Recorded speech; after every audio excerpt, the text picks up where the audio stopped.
During the time of greater snow, a listening without reason, a looking through different speeds, as fast as a blink, as slow as a smolder, a waiting to be drawn to draw. Behind the door, the neighbor pounds his chilies. Below my steps, the plowed soil yields, like the words that flow through me, few anchor. The lush of green vegetables. Between rows of apple trees, furrows have been dug to receive manure. December light shines through a fallen leaf. A small police car with red lights flashing passes by, slowly. Between the rows of apple trees, the furrows have been filled with water. How much time do I need to understand what I see?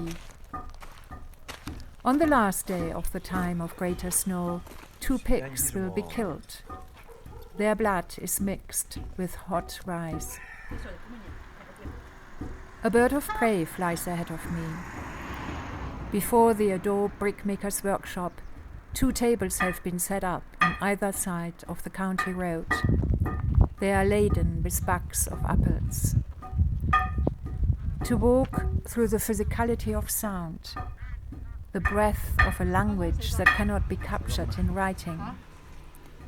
Instead, it is delicately traced on the bands that tie the felted padding to the back of men and women.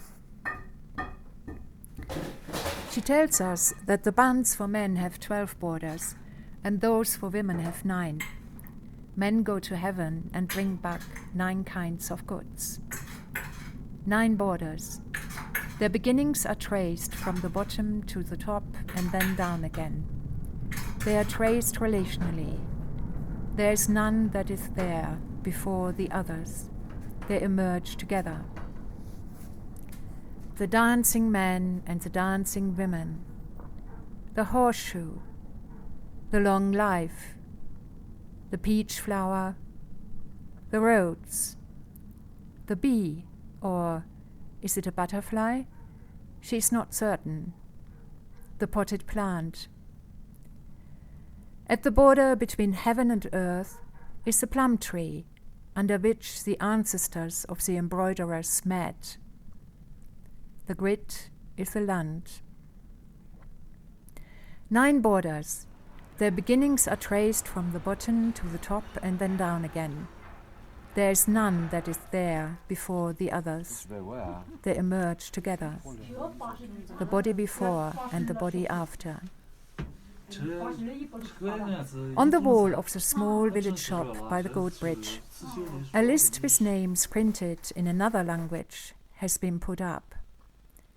The air is without scent, without the scent of greens, without the scent of fruit, without the scent of flowers.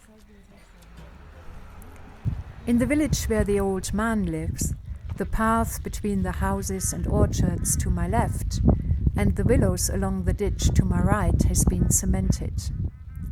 The air is heavy with acid dust.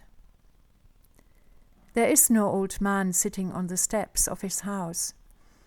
Neither are there white funeral banners which would announce his passing away. Instead, pumpkins line the steps leading up to the gate. On the wall of the community center in the old man's village, a list with names printed in another language has been put up.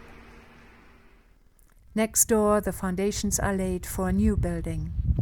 A man, a woman, a spade.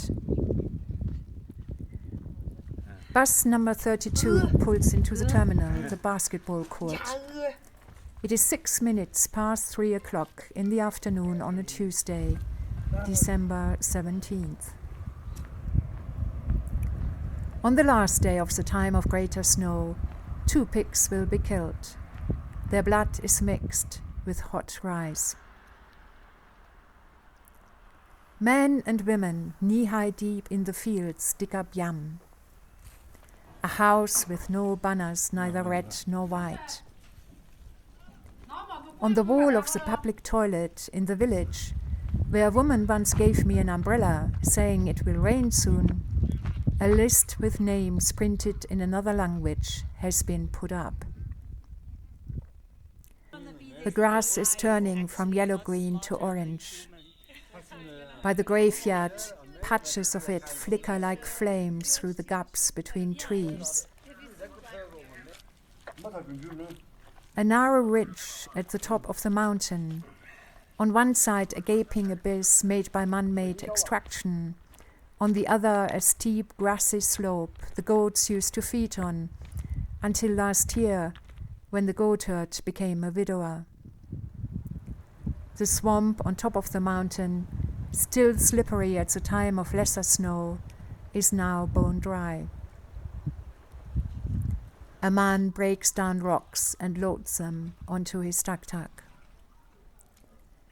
Where there used to be 2 red ribbons running parallel across the landscape, there is now a black pipe. I can hear water rushing through it, down from the mountain, underneath the road and turning towards the stream.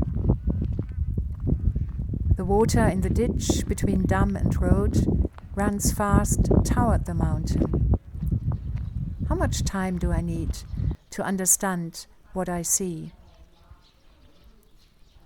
On the last day of the time of greater snow, 2 pigs will be killed. Their blood is mixed with hot rice. The remaining leaves on the willows have turned grey-green. By the fish pond, 2 men unload concrete slabs from their tuk-tuk. As I'm walking along the new fence around the lake, I pass a cowherd sleeping inside the fence's perimeter. A cow blocks my way on this side of the fence. I circle it. Clods of soil massage the soles of my feet.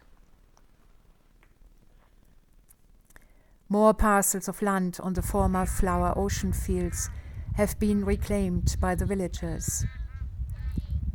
Only the tips of the apple trees still have leaves. On the morning of the last day of the time of greater snow, the 2 pigs are killed. Their gift of meat is handled with care to make it last for an entire year. And a feast is prepared to share this moment of abundance on the eve of the last day of the time of greater snow.